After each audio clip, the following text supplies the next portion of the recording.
Could you tell me a bit about your childhood?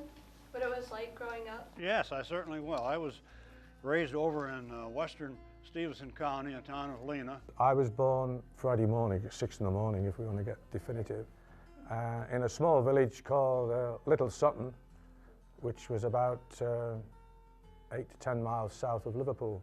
With it being a small village, there was no nearby hospital, so I was born in the front room of the house with the midwife and my mom and somebody else helping. My father was a dentist. The dental office that he had was in the front of the house.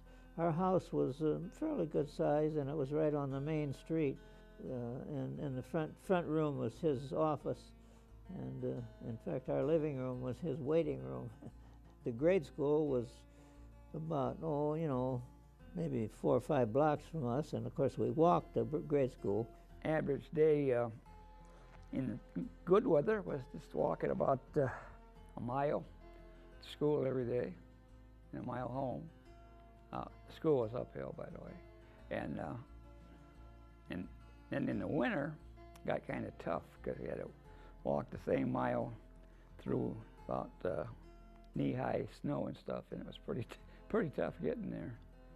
But strange enough, I made it most days. It was a busy time for a little boy. Growing up on a farm was a fascinating experience because you learned about other people, but you also learned about animals, and you learned about other things such as grasshoppers and grouse, and the fact that we had very little money. Most of the time we didn't have any, but we had enough to eat. High school was a little strange to me. I only got started in it before we had to move somewhere else, and I never went back to high school after the first year. Sorry I didn't make it any further, but... I was born and raised on the farm, and all I did was work. I went 1 year in Stockton and 3 years in Savannah, and high school was fine. I had good friends. Only thing in the high school, if I'd had to take 4 years of English, I'd still be there. DeMont High School, DeMont, Indiana. And I just went to the sophomore year and I quituated. Preparatory school. But the exciting part was there were 3 all-girl schools there. Here you came.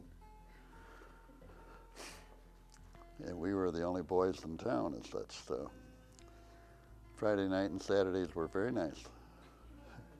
So I went one day for my sister and brother. They took me out to Albany School, and they had to walk to get there. So they took me out there and they got me into 3 fights, and I got up on the desk and chewed gum, and Alfred Carter was the teacher there, and he told my dad, he said, never send that mean kid back to school again.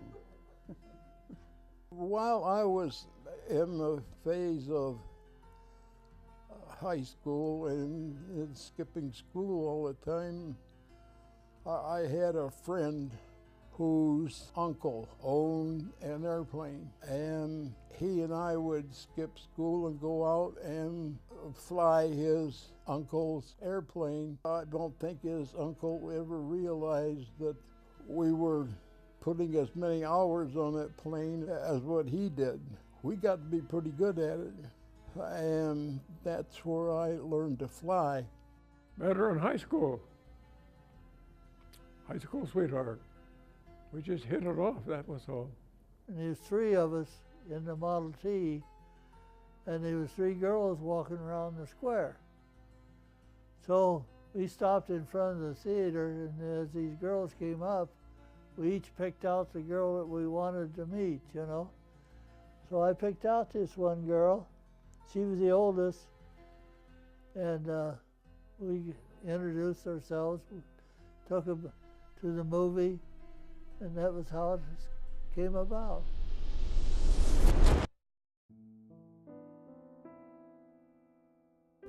I guess it shocked everybody because it came so unexpectedly, I think. I don't think They really knew what was going on.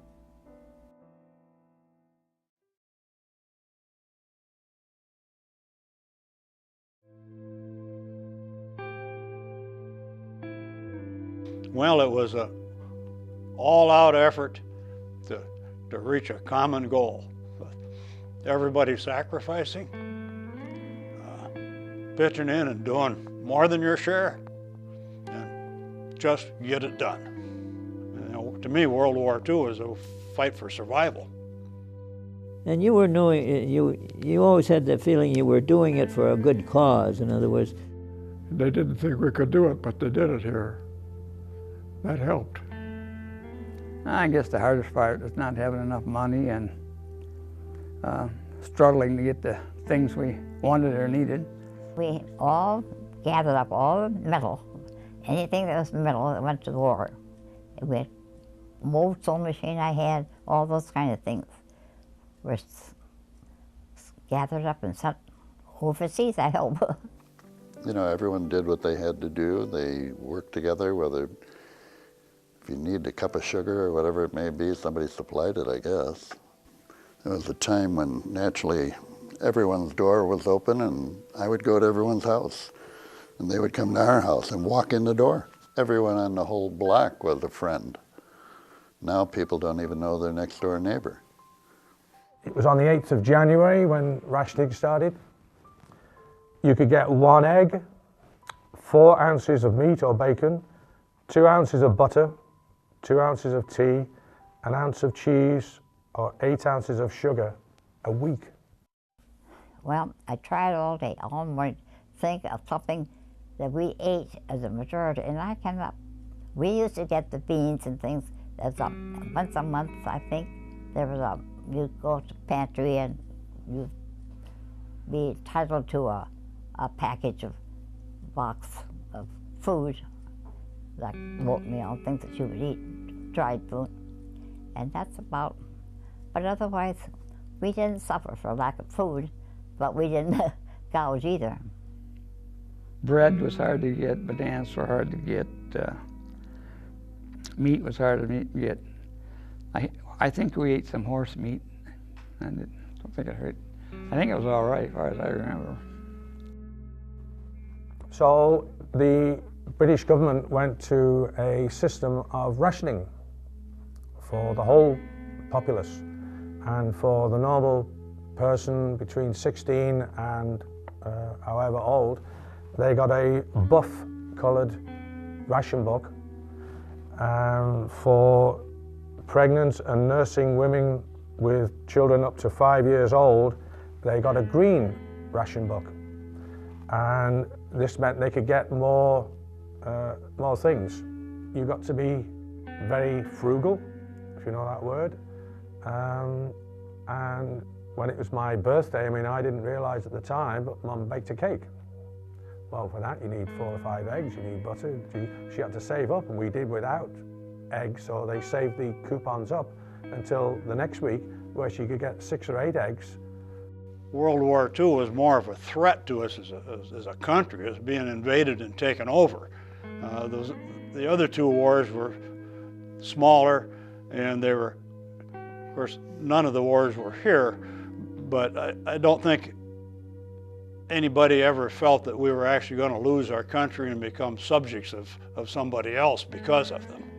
They were being fought for political reasons, and when we fought World War II, we tried to win, and that was every possible thing we could possibly do. There's politics in every war, but the wars that followed it became more political than fighting, and it acted like the government didn't want us to win. But there were lines you couldn't go across, and you couldn't do this, and you couldn't do that. To me, if you're going to fight a war, you pull out the stops and you just bomb the hell out of everybody until you win. A lot of people went to work that had never worked before in making things for the war, and I think that's about the biggest change, probably. There's lots and lots of people went to work making defense projects and stuff. I think they did what they had to do. Didn't have much choice, or what they could do. You didn't like to, but you had to. Nothing you could do about it. Well, I hated to leave the family because it was being married for a couple of years and then leaving like that way. It was tough. Of course, you have a heavy heart and things like that. But you have to shake it off. Go forward. I recall one particular instance. At that time, my mother had a dress shop at 55th and Ashland Avenue in Chicago. And she called one of my brother's friends, Phil Schmidt, I believe his name was, and said, "Come on over, Phil, I have something for you." And they served in the service in the Pacific together, actually. They saw each other over there. He saw my brother when he was wounded. The last time he saw him, they were carrying him down the hill and he was going up the hill.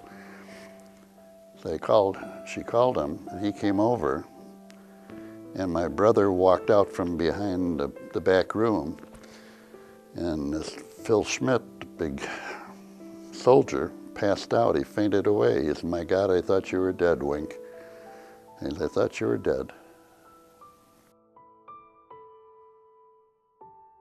Well, you weren't very happy about being sent overseas because you were leaving your family. You were going to be separated from your family, both your wife and your parents and everybody else that you knew.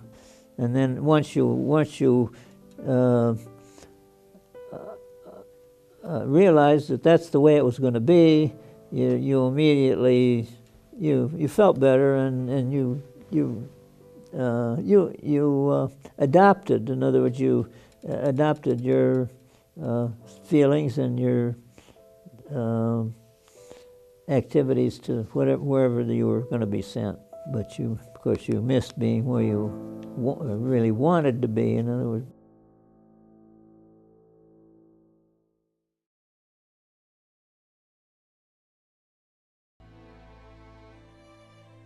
Oh, you could see out there, yes. You could see what was going on.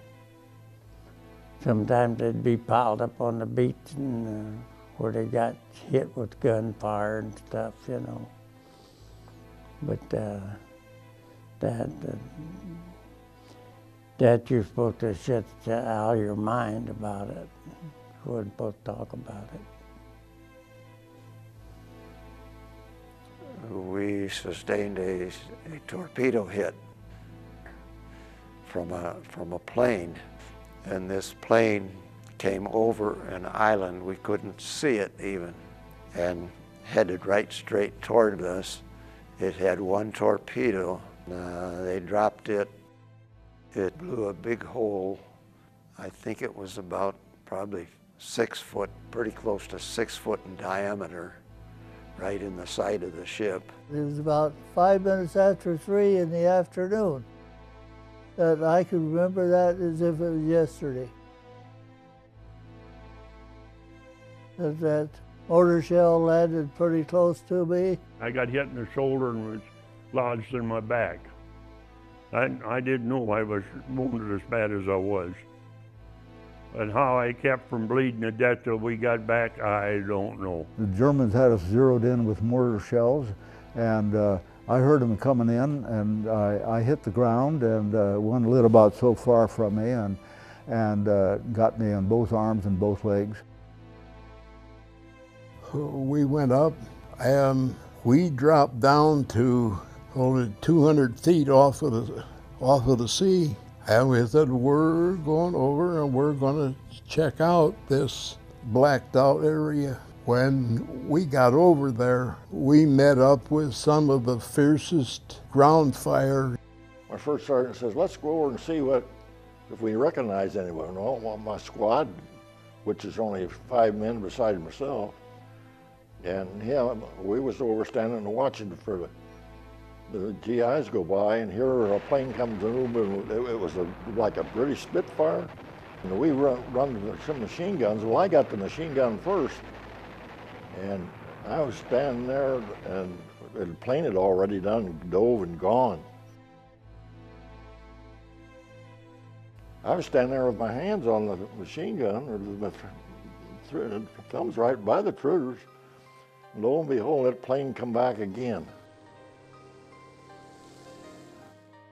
And it went into my right leg, just above the knee. That was my $1 million wound that I'd get off of that island. And it fractured about four inches of the bone, crushed about 4 inches of the bone. I had 2 holes about, well, in my shoulder was an inch across, and one down by my elbow was about the same. They had to patch me up, and I still carry about 12 pieces in me. I had one piece removed when I got back because it was underneath my armpit, and when I put a jacket like this, it made it sore. Knocked my helmet off and so on, and my left leg was injured in the lower part, knocked out 3 inches of the main bone in the left leg, and my right arm, it got the right elbow and destroyed it, and got the ulnar nerve in addition to that. 4 guys out of the headquarters platoon made a stretcher out of my poncho, and he carried me back to the first aid on the beach. We went up to 3,500 feet, and all 4 of us put 8 500-pounders right down the pipe. When I was in Memphis, they got a doctor down from Michigan, and I had my nerve was cut, and he patched them, and he cut it all open, but it was cut in 2 places, and he said I can patch one, but I can't patch 2. I was very fortunate in England. The hospital I was in had a plastic surgeon, and he was good. And he did a major procedure on me in what they called a cross-leg flap. I had this big wound on my leg, and it was too big to really get a good skin graft on, so they took the skin from my right leg and made a flap and brought it up that way like that. It was about flap about so long and so wide. They put my legs together like this, and they sewed the flap onto my other leg. They put casts on so I couldn't move my leg, and then they left that there for 3 weeks. And I was put aboard a landing craft, and they took me out and got me aboard. At about 10 o'clock, they got me aboard a converted troop ship. They operated on me that night, about midnight. And they saved my leg, but they said that if it happened like that in World War I, it would just sawed it off. And it's the best thing that ever happened, because that nerve grew into that nerve and eventually grew down, and I could use my hand again. You had a job to do, and you were trained to do it. No, you didn't know what's going on. They didn't tell you.